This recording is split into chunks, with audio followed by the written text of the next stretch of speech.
आमदार ज्योती गायकवाडांचे एक अनोखं आंदोलन सुरू आहे। धारावी पुनर्विकासावरून गायकवाड या आक्रमक झाल्यात। धारावीबाबत प्रश्नांचं टी शर्ट घालून त्या विधान भवनामध्ये पोहोचल्या। अदानींना स्वस्तात जमिनी दिल्याचा आरोप त्यांनी यावेळी केलाय।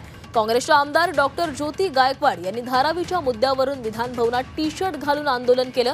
अदानींना स्वस्तात जमिनी देऊन मुंबईकरांचा विश्वासघात केल्याचा गंभीर आरोप ज्योती गायकवाड यांनी केलाय। हे सरकार जनतेचं नव्हे तर अदानींचं सरकार असल्याचा हल्लाबोलही त्यांनी केलाय। पुनर्विकासाच्या नावाखाली धारावीकरांना बाहेरचा रस्ता दाखवला जात असल्याचं त्यांचं म्हणणं आहे। आम्हाला धारावीच्या लोकांना धारावीमध्येच आमचा विकास होणं अपेक्षित आहे आणि तोच करावा। जेव्हा तुम्ही बाहेर जमिनी घेता तेव्हा बाहेरच्या जमिनी का घेतल्या जातात ह्याचं उत्तर द्यावं। पात्र लोकांना तुम्ही एका कोपऱ्यामध्ये धारावीच्या पाठवताय आणि तिथे तुम्ही त्यांना आडव्या झोपडपट्टीची उभी झोपडपट्टी करताय, हे का केलं ते ह्याचं उत्तर द्यावं। आणि तुम्ही अदानीवर एवढं प्रेम दाखवून 10 ते 25% रेडी रेकनर त्यांना का घरं दिली जात आहेत, जमिनी दिल्या जातात, हा आमचा प्रश्न आहे। तुम्ही एकाच व्यक्तीसाठी ही सगळं यंत्रणा फिरवली जाते, जी तुमची यंत्रणा तुमच्या हातात आहे त्या यंत्रणेचा तुम्ही गैरवापर करताय आणि धारावीला पूर्ण त्याच्या हातात देताय, हे किती बरोबर आहे।